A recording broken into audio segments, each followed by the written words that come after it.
আউযু বিল্লাহি মিনাশ শাইতানির রাজীম বিসমিল্লাহির রাহমানির রহিম। সফলতা, সাফল্য এবং ব্যর্থতা দুনিয়ার চৌহদ্দির ভিতরে সীমাবদ্ধ, এটা মনে করলে মারাত্মক ভুল করা হবে। দুনিয়ার এই চৌহদ্দির ভিতরে সফলতার বিফলতার মানদণ্ড সীমাবদ্ধ নয়, বরং আমাদের আরেকটা জীবন আছে। যারা পরকালের জীবনকে বিশ্বাস করে না, তারা দুনিয়ার সফলতায় বিশ্বাসী। কথা বুঝতে পেরেছেন? তারা এই পৃথিবীতে মারিং কাটিং করে সমানে খায়, সমানে মারে, যা খুশি তাই করে। আর যারা পরকালকে বিশ্বাস করে তারা এগুলি করতে পারে না। এই জন্য জীবনের সফলতা, আসল সফলতা হবে কিয়ামতের দিন। আল্লাহ রাব্বুল আলামিন তার বান্দাকে যদি মাফ করে দেন, যদি দয়া করে জান্নাত দান করেন, এটাই হলো জীবনের সফলতা। সুবহানাল্লাহ। আল্লাহ পাক বলছেন সাফল্যের কোরআনী ধারণা ভিন্ন রকম। সূরা বাকারার প্রথম দিকেই বলা হয়েছে জীবন সফল হওয়ার জন্য কি কি করা লাগবে। আল্লাযীনা ইউমিনুনা বিল গায়বি ওয়া ইউকিমুনাস সালাতা ওয়া মিম্মা রাযাকনাহুম ইউনফিকুন। জীবন যাদের সফল হবে তাদের গুণ বর্ণনা করা হচ্ছে। শোনেন, আল্লাহ পাক বলছেন যারা নাকি গায়েবকে বিশ্বাস করবে, অদৃশ্যকে বিশ্বাস করবে। আমরা বিশ্বাস করছি কিনা? আর যারা জবাব দিলেন না তারা বুঝি করেন না। অদৃশ্য বোঝেন তো? অদৃশ্য কি? আল্লাহ পাক। আল্লাহ পাকের দেখি না কিন্তু বিশ্বাস করি নেই। এত আস্তে করলেন কেন? বিশ্বাস করছি কিনা? অবশ্যই করেছি, হাজারবার করেছি, জীবনের বিনিময় করি। আল্লাহ পাক আছেন, ছিলেন, আছেন, থাকবেন। হুয়াল হাইয়ুল কাইয়্যুম। গায়বকে যারা বিশ্বাস করে, যারা নামাজকে প্রতিষ্ঠা করে এবং নিজের রিস্ক থেকে যা সে ইনকাম করে তার থেকে আল্লাহর রাস্তায় খরচ করে। আর কি?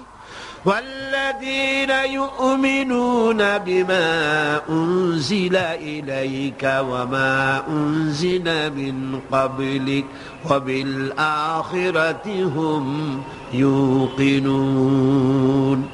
আর যারা আপনার প্রতি যে কিতাব অবতীর্ণ হয়েছে সেই কিতাবের উপরে বিশ্বাস করে, এর পূর্বে যত কিতাব এসেছে ওই কিতাবের উপরেও বিশ্বাস করে। ওয়াবিল আখিরাতি হুম ইউকিনুন। এবং পরকালকে বিশ্বাস করেছে যারা, তারা কি? এবার আসতেছে আসল কথাটা। উলাইকা আলা হুদাম মির রাব্বিহিম ওয়া উলাইকা হুমুল মুফলিহুন। এরাই হচ্ছে সত্য পথ, সত্য পথের উপরে রবেন তার মালিকের পক্ষ থেকে, মালিকের দেখানো পথের উপরে প্রতিষ্ঠিত, এবং এরাই সফল কাম। সুবহানাল্লাহ। এরাই সফল কাম। জীবনের সফলতা আর বিফলতার ব্যাপারে সূরা আলে ইমরানের মধ্যে বলা হয়েছে, ইয়া আইয়ুহাল্লাযীনা আমানু সবিরু ওয়া সাবিরু ওয়া রাবিতু ওয়াত্তাকুল্লাহা লাআল্লাকুম তুফলিহুন। হে বিশ্বাসীরা, সবরের পথ অবলম্বন করো, বাতিল পন্থীদের মোকাবেলায় দৃঢ়তা অর্জন করো। জীবন সফল হওয়ার পথ দেখুন। জীবন সফল হবে কিসে? হে বিশ্বাসীরা, সবরের পথ অবলম্বন করো। মাথা গরম করো না, মাথা ঠান্ডা রাখো, সবরের পথ অবলম্বন করো। এই সবরের ব্যাখ্যাও আমরা এখানে করেছি। তারপরে বাতিল পন্থীদের মোকাবেলায় দৃঢ়তা দেখাও, এরপরে হকের পথে উঠে পড়ে লেগে যাও। আশা করা যায় তোমরা সফল কাম হবে। সুবহানাল্লাহ। আশা করা যায় তোমরা সফল হতে পারবে। সফলতার মানদণ্ড সম্পর্কে সূরা মায়েদায় বলা হয়েছে, ইয়া আইয়ুহাল্লাযীনা আমানুত্তাকুল্লাহা ওয়াবতাগু ইলাইহিল ওয়াসিলা ওয়াজাহিদু ফি সাবিলিহি লাআল্লাকুম তুফলিহুন। জীবনের সফলতা এ ব্যাখ্যা নেব কার কাছ থেকে? বলেন না কার কাছ থেকে? কোটি টাকার মালিক হলে জীবনের সফলতা আসে না। গাড়ি বাড়ি ইন্ডাস্ট্রির মালিক হলে, ক্ষমতায় গেলে জীবনের সফলতা। দুনিয়ার চৌহদ্দির ভিতরে সীমাবদ্ধ নয়। ব্যাখ্যা নেব কার কাছ থেকে? ওই আল্লাহ পাক বলছেন, হে বিশ্বাসীরা, জীবন তোমার সফল হবে আল্লাহকে ভয় করো। কারে ভয় করতে হবে? রাষ্ট্রকে, পুলিশকে, আর্মিকে, প্রধানমন্ত্রীকে, প্রেসিডেন্টকে? কারে ভয় করতে হবে? জোরে চিল্লা এখন। আল্লাহ রাব্বুল আলামিনকে ভয় করো। আর আল্লাহর নৈকট্য, আল্লাহর দরবারে পৌঁছার জন্য নৈকট্য অবলম্বন করো। নৈকট্য লাভের অনুসন্ধান করো। আল্লাহর কাছে যাওয়ার জন্য নৈকট্য লাভের অনুসন্ধান করো। ওয়াবতাগু ইলাইহিল ওয়াসিলা, এর তাফসীর করা হচ্ছে আমলে সালেহ, নেক কাজ করো। সেই নেক কাজগুলি তোমার জন্য জান্নাতে যাওয়ার ওয়াসিলা হয়ে যাবে। সুবহানাল্লাহ। ওয়াসিলা তালাশ করো। আর হলো আল্লাহর পথে সাধনা করো, চেষ্টা করো, মুজাহিদা করো, জিহাদ করো, সংগ্রাম করো। তাহলে তোমাদের জীবন সফল হয়ে যাবে। আবার সফলতার মানদণ্ড সম্পর্কে সূরা মায়েদার অন্য আয়াতে আল্লাহ পাক বলেন, ইয়া আইয়ুহাল্লাযীনা আমানু ইন্নামাল খামরু ওয়াল মাইসিরু ওয়াল আনসাবু ওয়াল আজলামু রিজসুম মিন আমালিশ শাইতানি ফাজতানিবুহু লাআল্লাকুম তুফলিহুন। হে বিশ্বাসীরা, মদ, জুয়া, মূর্তি পূজার বেদী, ভাগ্য নির্ণায়ক স্বরসমূহ শয়তান কর্তৃক উদ্ভাবিত নোংরা কাজ। এই সব শয়তানি ঘৃণ্য কার্যকলাপ থেকে বিরত থাকো। শয়তান চায় মদ এবং জুয়ার মাধ্যমে তোমাদেরকে আল্লাহর জিকির স্মরণ থেকে গাফিল করে দিতে, তোমাদের পারস্পরিক, তোমাদের মধ্যে শত্রুতা বৃদ্ধি করে দিতে চায়। ফাহাল আনতুম মুনতাহুন, এগুলি শোনার পরেও কি তোমরা এই মদ আর জুয়া থেকে ফিরে থাকবে না? কে বলতেছেন? কে বলতেছেন? এর থেকে ফিরে থাকো। লাআল্লাকুম তুফলিহুন, আশা করা যায় তোমরা সফল কাম হবে।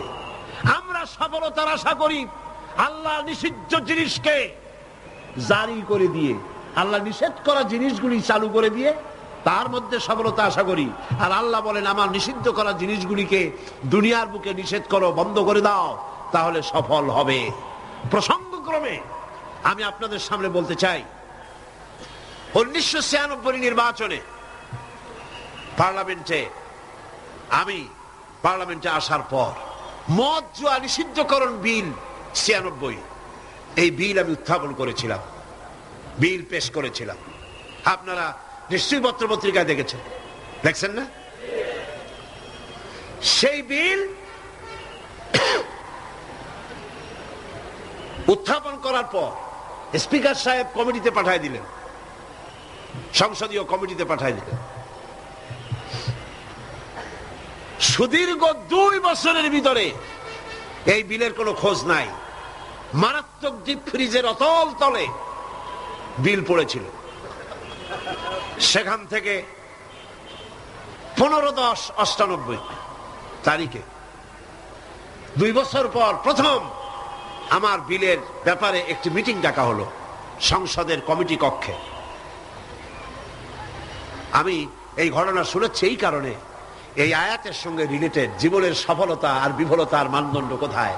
আমরা মনে করি আল্লাহ নিষিদ্ধ করা জিনিসগুলি চালু করলেই জীবনে সফলতা আসবে, আর আল্লাহ কয় আমার নিষিদ্ধ করা জিনিসগুলি রাষ্ট্রীয়ভাবে নিষিদ্ধ করলেই জীবন সফল হবে।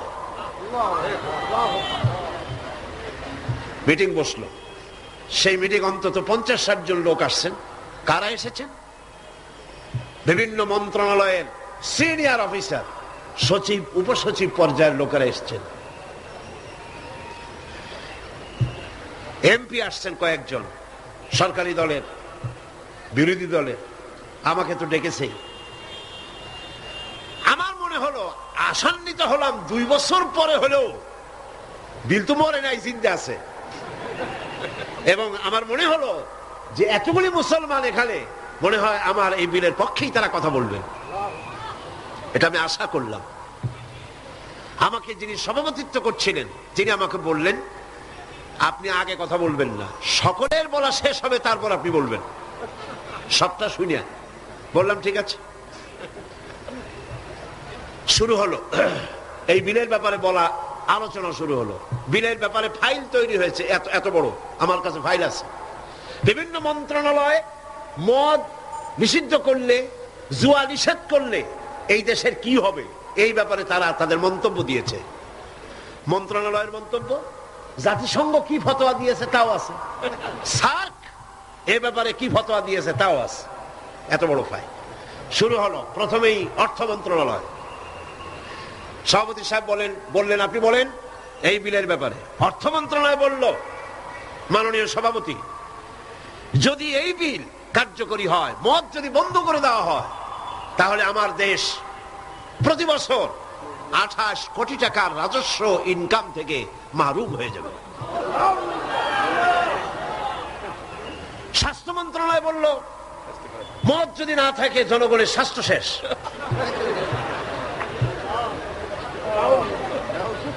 ব্যাখ্যা দিচ্ছি, তাদের বক্তব্যের ব্যাখ্যাও আছে। স্বরাষ্ট্র মন্ত্রণালয় বলল, মদ যদি বন্ধ হয়ে যায় উচ্ছৃঙ্খলতা বাড়বে, সন্ত্রাস বাড়বে। কারণ সুইপার, ডম, ক্লিনার, এই সমস্ত মানুষগুলি এগুলি তারা খায়। যদি তাদের খাইতে দেওয়া না হয় তাহলে তারা উচ্ছৃঙ্খল হবে এবং তারা নানান রকমের সন্ত্রাসে লিপ্ত হবে। কাজেই সন্ত্রাস বন্ধ করার জন্য এটা থাকা দরকার। ইন্না লিল্লাহি ওয়া ইন্না ইলাইহি রাজিউন। খুব হতাশ হলাম এবং মনে মনে ভাবতে থাকলাম যে আল্লাহ, আজকের এই মিটিং এর ছবি তো তোমার ক্যামেরা ধারণ করছে। কিয়ামতের দিন এই লোকগুলি কি জবাব দেবে তোমার দরবারে? আমি তো আমার বাপের বিল নিয়ে হাজির হই নাই, আমার বাপের বিল তো নিয়ে হাজির হই নাই। এরপরে পররাষ্ট্র মন্ত্রণালয়ের পক্ষ থেকে বলা হলো, আমরা গরিব দেশ। যুক্তি দেখুন, আমরা গরিব দেশ, ডোনাররা আমাদেরকে সাহায্য দেয়, বিদেশি সাহায্যদাতারা, দাতা গোষ্ঠী, তারা আমার দেশে সাহায্য নিয়ে আসে। ওনাদেরকে যদি একটু মদু না দিতে পারি তো দিলাম কি? একটু মেহমানদারি তো করা উচিত। এই মেহমানদারি না করতে পারলে আমরা তো সর্বনাশ হয়ে যাবে দেশ। সুতরাং এটা বন্ধ করার অর্থই হলো বিদেশি সাহায্য বন্ধ হয়ে যাওয়া। এইভাবে বিভিন্ন মন্ত্রণালয় বলতে লাগলেন আর আমি বসে বসে কুইনিয়ান গিলতে লাগলাম। সর্বশেষ ইসলামী ফাউন্ডেশন, সভাপতি সাহেব বললেন, ইসলামী ফাউন্ডেশনের ডিজি সাহেব, তার নামের একটা মৌলানা লাগানো আছে। তিনি বললেন, মৌলানা সাহেব আপনি বলেন। আমি এই লোকটার চেহারা জীবনে দেখি নাই, ওই প্রথম দেখলাম। আমি ভাবলাম অন্তত সে যাই হোক, নামের আগে যখন একটা মৌলানা আছে, জি, তাহলে উনি এই বিলের পক্ষে কথা বলবেন, আমার ধারণা হলো। কিন্তু সর্বনাশ, তিনি বললেন কি, আহা, চাকরি করতে গিয়ে মানুষ এইভাবে ইমান বিক্রি করে? অবাক হলাম আমি। চাকরি করতে গিয়ে মানুষ তার ইমান বেচে। তিনি বললেন, এই বিল আমি তার কথাই কোট করছি, আমার সব মুখস্থ। তিনি বললেন, এই বিল আমি আগে পাই নাই, মিটিং এসে বিলটা পেলাম। বিল পড়ে দেখলাম যিনি বিল উত্থাপন করেছেন তিনি একটি ধর্মীয় আবেগের উপরে ভিত্তি করে বিল পেশ করেছেন। এটি হচ্ছে ইসলামের নামে আরেকটি অনইসলামিক কাজ। তিনি বললেন এইটা, এর কারণ হলো যুক্তি। শোনেন, যুক্তি, কত বড় আলেম তিনি, সোজা কথা। তিনি বলছেন যে আমার দেশে অমুসলিমরা আছে, আমার জন্য যেটা হারাম সেটা তাদের জন্য হালাল, আমাদের জন্য যেটা হালাল সেটা তাদের জন্য হারাম। আমার দেশে অমুসলিম বহুত আছে, সুতরাং আমরা যদি মদ নিষিদ্ধ করি অন্য জাতির উপরে তা জুলুম হবে। আর আল্লাহ বলেছেন লা ইকরাহা ফিদ্দীন, ইসলামে কোনো বাড়াবাড়ি নেই। তিনি আরো এক ধাপ এগিয়ে গেলেন। তিনি বললেন, শুধু এই বিলের ব্যাপারেই নয়, বাংলাদেশের সংবিধানের মধ্যে আল্লাহর উপর ঈমান এবং অবিচল আস্থার কথা বলেও অমুসলিমদের উপরে, সংখ্যালঘুদের উপরে প্রেসার ক্রিয়েট করা হয়েছে, জুলুম করা হয়েছে। এই বক্তব্য শেষ হওয়ার পর আমাকে সময় দিল, কপাল খারাপ, মাগরিবের বাকি তখন 10 মিনিট, সামান্য সময় পেলাম।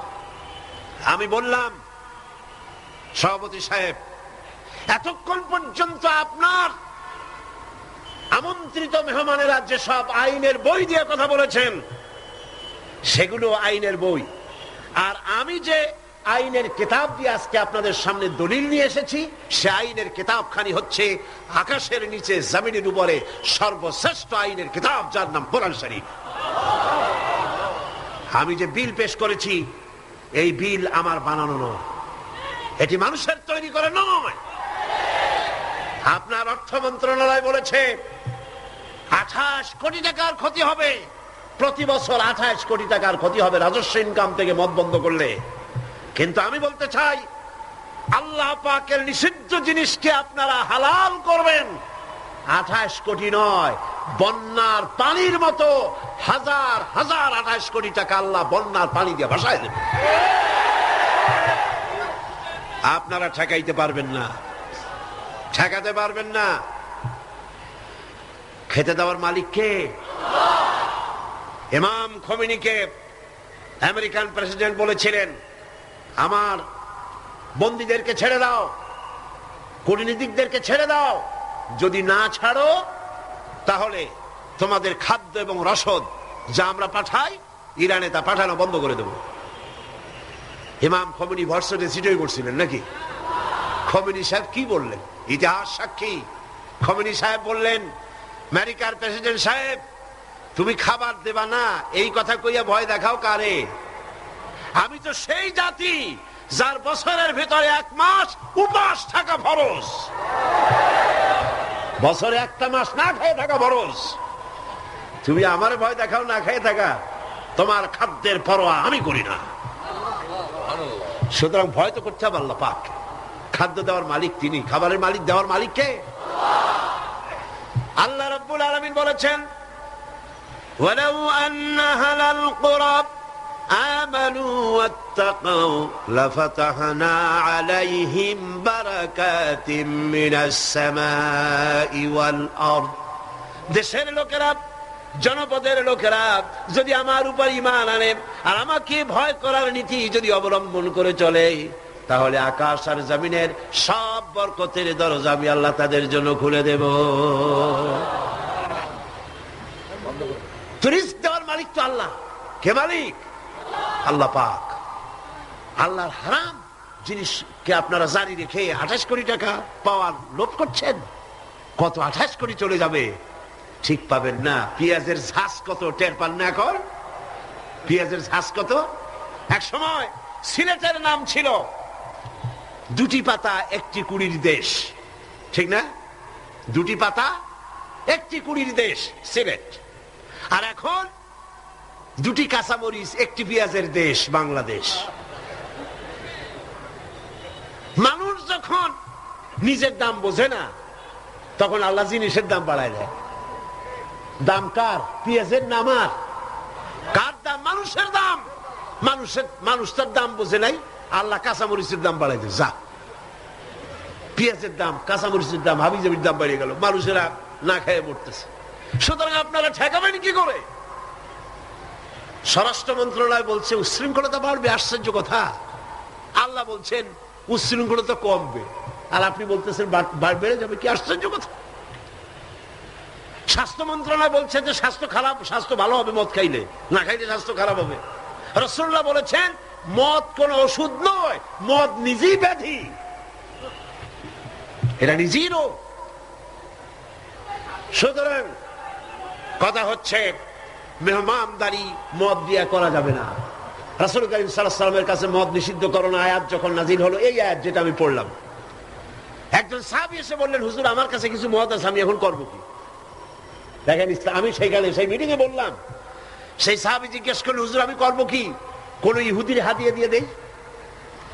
আল্লাহ নবী বললেন, মদ নিষিদ্ধকরণ আয়াত যখন নাজিল হয়ে গেছে, এখন এই মদ যদি কারো কাছে অবশিষ্ট থাকে, না তা খাওয়া যাবে, না তা হাদিয়া দেওয়া যাবে, না তা বিক্রি করা যাবে। রাস্তায় ফেলে দাও, ফেলে দেওয়া ছাড়া এর কোনো পথ নাই। আল্লাহ নিষিদ্ধ করা জিনিস হারাম, এই জিনিস দিয়ে মেহমানদারি করা জায়েজ নাই। এমন কি রাসূলুল্লাহ কথাও বলেছেন, আপনারা শুনে রাখুন, কোন অনুষ্ঠানে আপনি গেছেন, আপনি জানতেন না যে সেখানে মদ সার্ভ করা হবে, কিন্তু আপনি গিয়ে দেখলেন যে ওখানে মদ দেওয়া হচ্ছে। রাসূলুল্লাহ বলেছেন, আল্লাহ এবং পরকালের বিশ্বাস যদি কলিজার মধ্যে থাকে, ওই অনুষ্ঠান পরিত্যাগ করে বেরিয়ে যাও। এই মদের অনুষ্ঠানে তুমি বসতেও পারো। সর্বশেষ বললাম, আজকে ফাউন্ডেশনের ডিজি তিনি বলছেন আশ্চর্য কথা, আমার দেশে মুসলিম আছে তাই কোরআনের আইন আমি চালু করব না, এটা তাদের উপরে জুলুম হবে।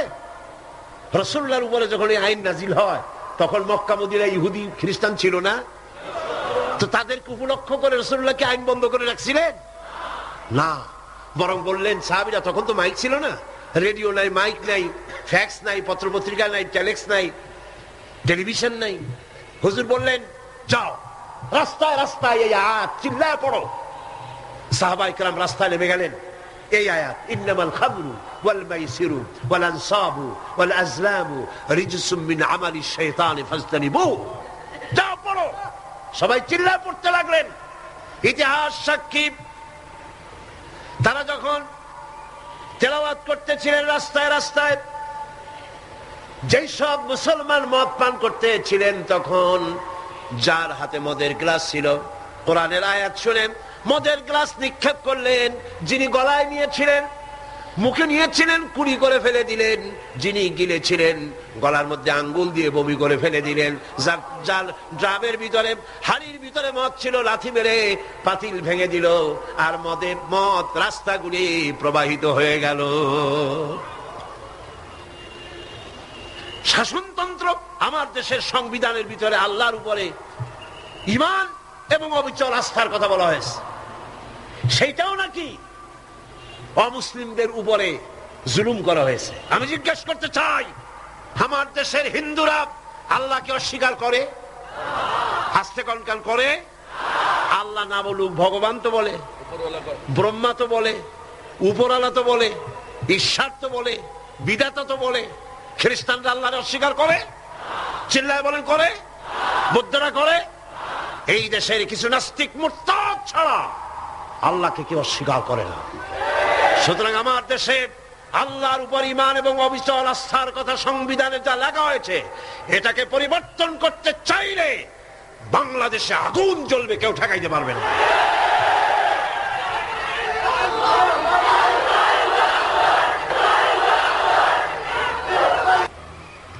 দুই বছর পর একবারের জন্য এটা উঠলো, আমি সব কথা বলতে পারলাম না, মাগরিবের আজান হয়ে গেল। আমাকে বলা হলো এই বিল আবার আরেকদিন আমরা মিটিং করব। সেদিন পার্লামেন্ট চলাকালীন সময় এই বিলের উপর রিপোর্ট দেওয়া হলো। আমি দাঁড়ায়া বিধি অনুযায়ী কথা বলতে চাইলাম, কথা বলতে পারলাম না, কথা বলতে দেওয়া হলো না। যাই হোক, সেটা ভিন্ন কথা। আল্লাহ পাকের কাছে ছেড়ে দিয়েছি। আমরা চাই পৃথিবীর দ্বিতীয় বৃহত্তম মুসলিম দেশ বাংলাদেশ, এখানে মদ এবং জুয়া নিষিদ্ধ ঘোষণা করা হোক। আপনারা চান কিনা? চান কিনা? চান কিনা? আল্লাহ রাব্বুল আলামিন বলছেন, যেটাই হলো সফলতার মানদণ্ড, দুনিয়ার চৌহদ্দির ভিতরে এই সফলতা নির্ভর করে না। সূরা হজে বলা হয়েছে, ইয়া আইয়ুহাল্লাযীনা আমানু রুকউ ওয়াসজুদু ওয়া'বুদু রাব্বাকুম ওয়াফআলুল খায়রা লাআল্লাকুম তুফলিহুন। হে বিশ্বাসীরা, রুকু করো, তোমরা রুকু এবং সিজদা করো, আর নিজের রবের বন্দেগী করো, নেক কাজ করো। এই কাজগুলি করলে তোমরা সফল কাম হতে পারবে। সফলতার মানদণ্ড এখানেই আল্লাহর হুকুম, আল্লাহর আনুগত্যের সামনে নিজের মাথা নত করে দেওয়ার মধ্যেই, এটার মধ্যেই রয়েছে সফলতা। আল্লাহ পাক সেই কামিয়াবি দুনিয়া এবং আখিরাতে আমাদেরকে দান করুন। আমরা বলি আমিন, আমরা বলি আমিন। এর ফলে আল্লাহ পাক আরেকটি গুরুত্বপূর্ণ কথা সামনে বলছেন। আল্লাহর কথা সবই গুরুত্বপূর্ণ, আল্লাহর কথা কি সবই গুরুত্বপূর্ণ। আল্লাহ পাক বলেন, وَمِنَ النَّاسِ مَن يَشْتَرِي لَهْوَ الْحَدِيثِ لِيُضِلَّ عَن سَبِيلِ اللَّهِ بِغَيْرِ عِلْمٍ وَيَتَّخِذَهَا هُزُوًا أُولَئِكَ لَهُمْ عَذَابٌ مُهِينٌ। লোকেদের মধ্যে এমন লোক আছে যারা মনোমুগ্ধকর কথা কিনে আনে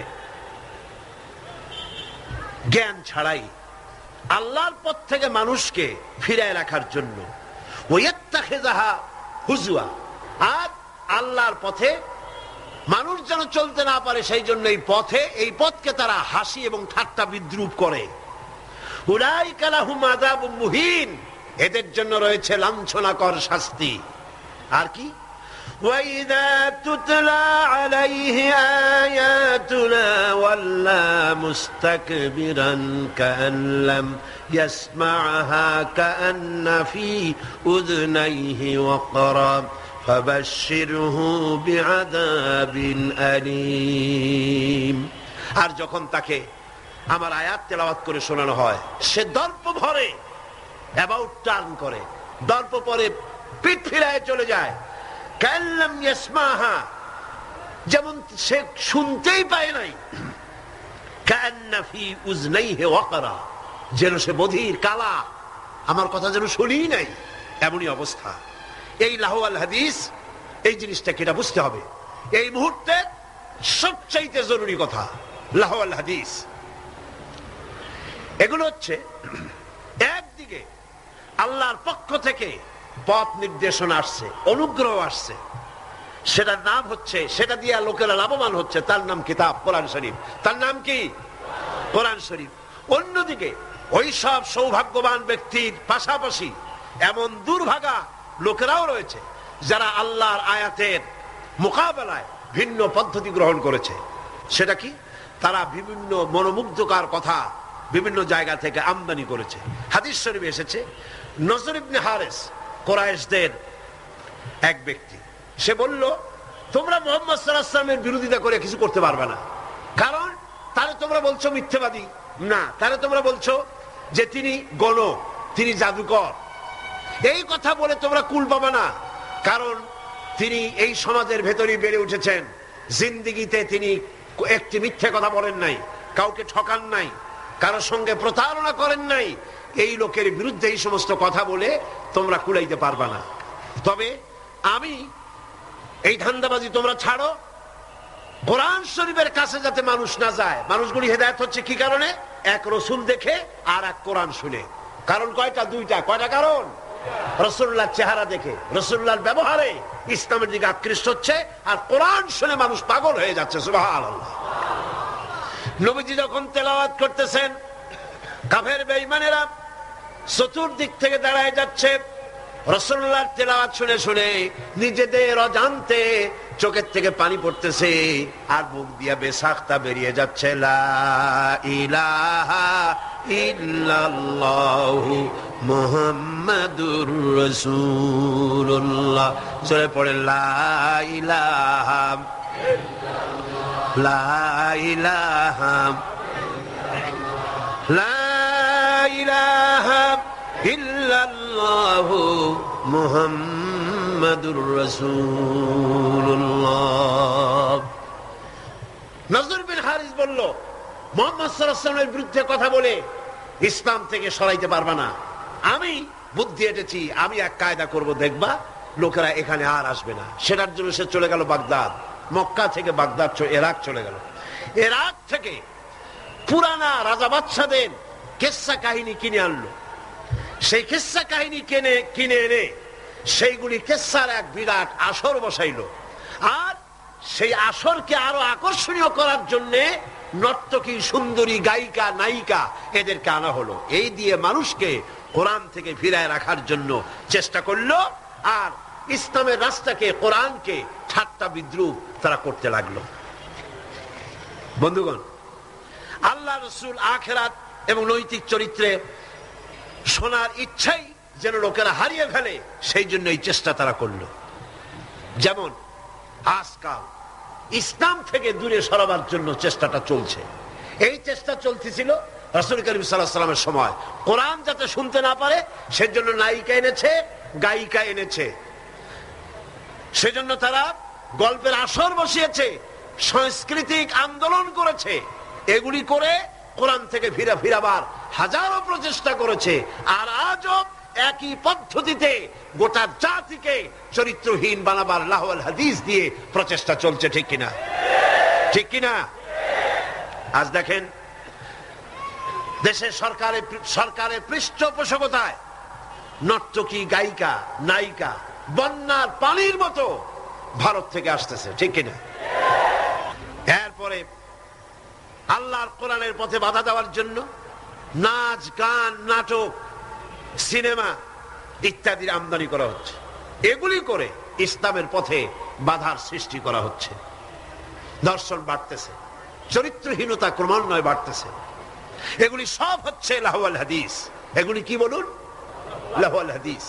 এই লাহওয়াল হাদিস থেকে আল্লাহ পাক বাঁচার জন্য বলেছেন, যারা কেনে এই লাহওয়াল হাদিস, যারা কেনে অর্থাৎ নিরর্থক, মনোমুগ্ধকর, আকর্ষণীয় আল্লাহর পথ থেকে ফিরাবার যত ব্যবস্থা আছে সবগুলি হচ্ছে লাহওয়াল হাদিস। এগুলি তারা কেন করে? এগুলি করে লিইউদিল্লা আন সাবিলিল্লাহ, আল্লাহর রাস্তা থেকে মানুষগুলোকে ফিরাবার জন্য, আর কোনো কারণ নেই। মুন্সিগঞ্জে আমার এক মাহফিল ছিল, নারায়ণগঞ্জের এপার। সেই জায়গায় প্রোগ্রামটা আমার শুক্রবার দিন প্রোগ্রাম হবে সকাল 8টায়, একটা দোয়ার মাহফিল। সেই মাহফিলে গিয়ে রাতের বেলায় মঞ্চ, গেট পোড়ায় দিয়েছে। মাহফিল যাতে না হতে পারে সেজন্য সরকারি ছত্রছায়ায় এই কাজটি সেখানে করা হয়েছে। আমি শুনে বললাম, যারা এই কাজটা করলো তারা তো মাহফিলের প্যান্ডেলে আগুন দেয় নাই, নিজেদের তকদিরে আগুন লাগাইছে। নিজেদের তকদিরে আগুন লাগাইছে। জীবনে তো গানের প্যান্ডেলে আগুন দাও নাই, থিয়েটারের গেটে আগুন দাও নাই, জীবনে কোনোদিন যাত্রার প্যান্ডেলে আগুন দাও নাই। সেই প্যান্ডেলটা আগুন দিলা যেখানে বসে কোরআনের কথা বলা হয়, যেখানে হাদিসের কথা বলা হয়। আগুন কপালে দিয়েছো, তকদিরে পোড়াইছো। যে হাত দিয়ে কোরআনের মাহফিলের মঞ্চের প্যান্ডেল পোড়ানো হয়েছে, এই হাত তো সাথে থাকার কথা নয়। এরপরে আল্লাহ পাক বলছেন, এদের অবস্থাটা কি? এরা ওয়াত্তাখিদাহা হুজওয়া, আল্লাহর পথে আহ্বানকারীদেরকে তারা ঠাট্টা বিদ্রুপ করে। লিইউদিল্লা আন সাবিলিল্লাহ, একদিকে তো আল্লাহর রাস্তায় বাধা সৃষ্টি করে যাতে করে আল্লাহর পথে আসতে না পারে, তার জন্য হাজারো প্রচেষ্টা করে। 2 নম্বরে ঠাট্টা বিদ্রুপ করে ইসলামওয়ালা, টুপিওয়ালা, নামাজওয়ালা, দাড়িওয়ালা, নানান কথা বলিয়া ইসলাম যারা করে তাদেরকে ঠাট্টা এবং বিদ্রুপ করে। আল্লাহ বলেন, এই যে লাঞ্ছনা করতেছ নবীকে, কোরআনকে, ইসলামকে, ইসলামের দায়ীদেরকে, আর আমি তোমাদের জন্য তোমরা যে ইসলামকে লাঞ্ছনা করছো, মুসলমানদেরকে লাঞ্ছিত করছো, এই জন্য আমি আল্লাহ তোমাদের জন্য রেখেছি উলাইকা লাহুম আযাবুম মুহিন। ইসলামকে যারা লাঞ্ছিত করছো, মুসলমানদেরকে যারা লাঞ্ছনা দিচ্ছ, তোমাদের জন্যই লাঞ্ছনাদায়ক শাস্তি আমি আল্লাহ রেখে দিয়েছি কিয়ামতের দিন। এদের অবস্থাটা কি? আল্লাহ বলেন, এদের অবস্থা হচ্ছে وَإِذَا تُتْلَى عَلَيْهِ آيَاتُنَا وَلَّى مُسْتَكْبِرًا كَأَنْ لَّمْ يَسْمَعْهَا كَأَنَّ فِي أُذُنَيْهِ وَقْرًا। এদেরকে যখন আল্লাহর আয়াত তেলাওয়াত করে শোনানো হয়, দর্প পরে পিঠ ফিরায় চলে যায়, আমল দিতে চায় না। আল্লাহ বলেন, এমন ভাবে অহংকারে ফিরে যায়, كَأَنَّ فِي أُذُنَيْهِ وَقْرًا, মনে হয় যেন কানা বধির, শুনি নাই। ফাবাশশিরহু বিআযাবিন আলীম, এদেরকে কঠিন শাস্তির সুসংবাদ দাও। কঠিন শাস্তির কি দাও? কঠিন শাস্তির কি সুসংবাদ হয়? কি হয়? দুঃসংবাদ। আল্লাহ বলছেন কি? সুসংবাদ। এটা একটা দৃষ্টান্ত দিলে আপনারা বুঝবেন। আমি মাঝে মধ্যে এটা দৃষ্টান্ত দিয়ে এভাবে বুঝাই। ছেলে যদি মায় কন্ট্রোল করতে না পারে, খুব দুষ্ট ছেলে, মায় কন্ট্রোল করতে পারে না, তখন বলে, আমার কথা তো শুনলি না, দাঁড়া অপেক্ষা কর, তোর বাবা আসবে, আমি তার কাছে বলবো।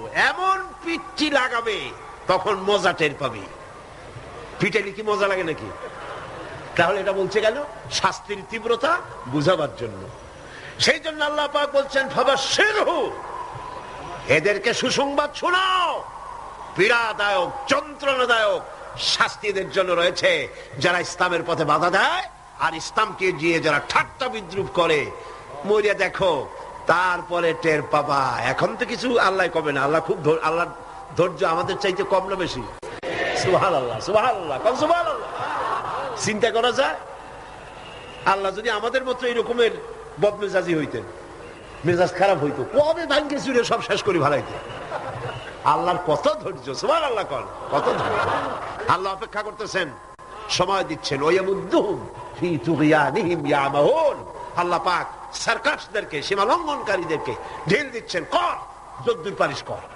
তারপরে যখন প্রান্ত সীমায় চলে যায়, এরপর আল্লাহ পাক ধরেন, আর যখন ধরেন তখন ছাড়াই নিতে পারে এমন ক্ষমতা পৃথিবীর কারো। আল্লাহ পাক বলছেন, ইন্নাল্লাযীনা আমানু ওয়া আমিলুস সালিহাতি লাহুম জান্নাতুন নাঈম খালিদিনা ফিহা ওয়াদাল্লাহি হাক্কান ওয়া হুয়াল আজিজুল হাকীম। নিশ্চয়ই যারা ঈমান এনেছে, আমলে সালেহ করেছে, তাদের জন্য রয়েছে নিয়ামতে পরিপূর্ণ জান্নাত। সুবহানাল্লাহ।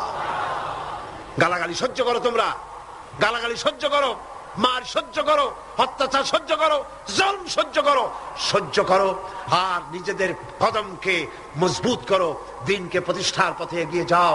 আল্লাহ পাক বলছেন, আমি তোমাদের জন্য নিয়ামতে পরিপূর্ণ জান্নাত রেখেছি, ওদের জন্য দুনিয়া, তোমাদের জন্য জান্নাত। সুবহানাল্লাহ।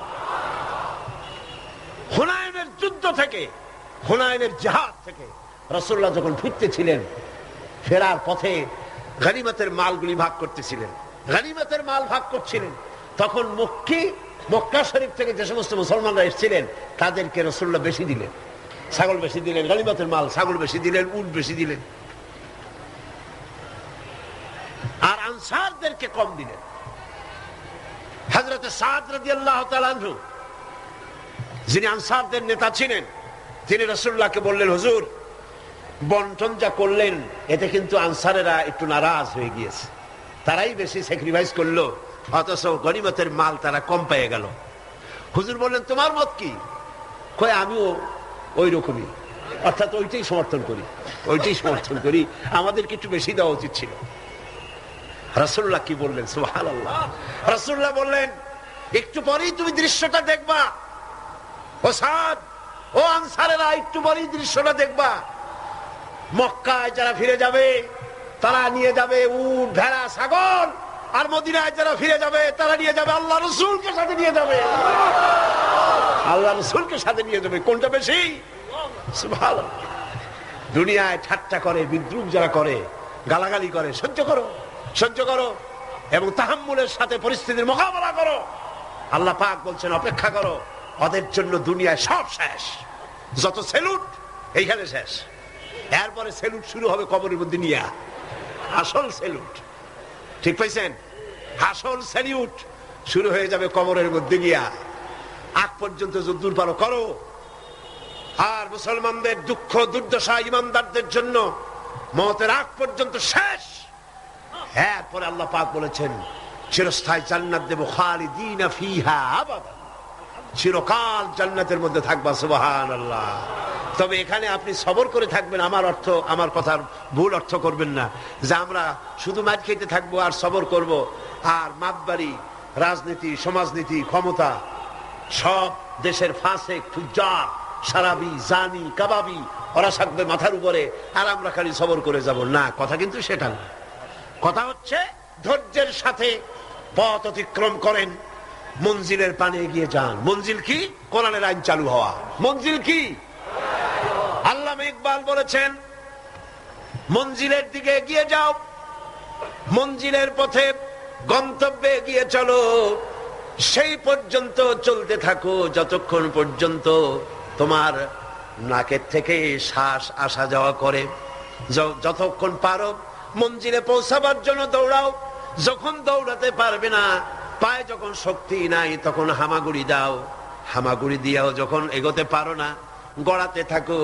যখন তাও পারো না, তখন মঞ্জিলের পানে তাকায় থাকো, যতক্ষণ চোখের পাতা তোমার স্তব্ধ হয়ে না যায়। চোখের পাতা নীরব নিস্তব্ধ না হওয়া পর্যন্ত মঞ্জিলের পানে তাকায় থাকো। আমরাও ধৈর্য ধারণ করে পরিস্থিতির মোকাবেলা করব। ওরা অস্ত্র নিয়ে আসবে, আমরাও অস্ত্র ধারণ করব। সেই অস্ত্র বন্দুক নয়, কামান নয়, রিভলভার নয়, স্টেনগান নয়, এসএলআর নয়, দুনিয়ার মানুষের বানানো অস্ত্র নয়। ওদের অস্ত্রের মোকাবেলা করব ঈমানের অস্ত্র দিয়ে, চরিত্রের অস্ত্র দিয়ে। কিসের অস্ত্র দিয়ে?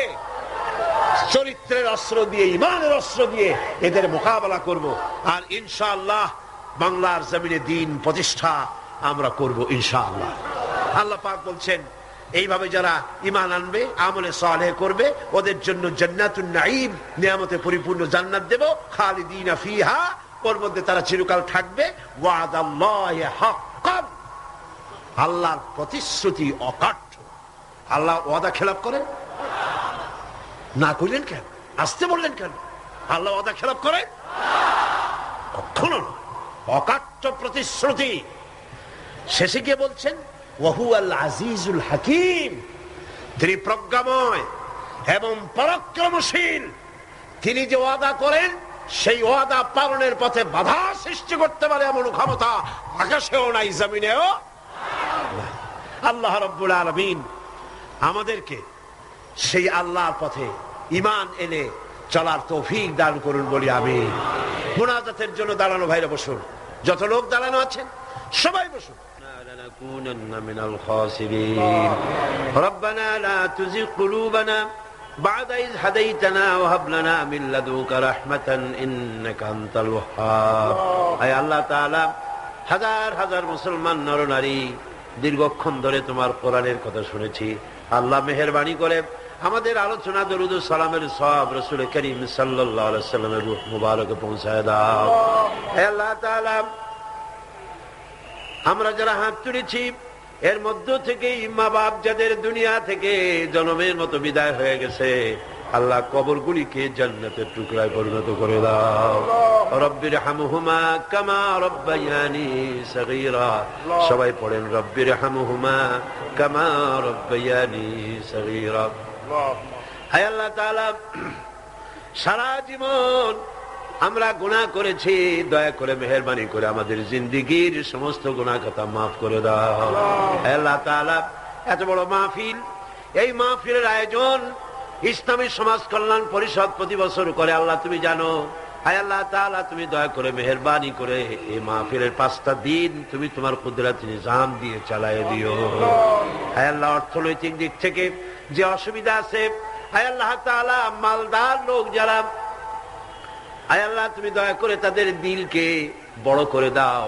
তারা যেন ওনাদের সঙ্গে দেখা করে গোপনে গোপনে তোমার নবী যেভাবে বলেছে, ডান হাতে দাও বাম হাতে যেন ঠেল না পায়।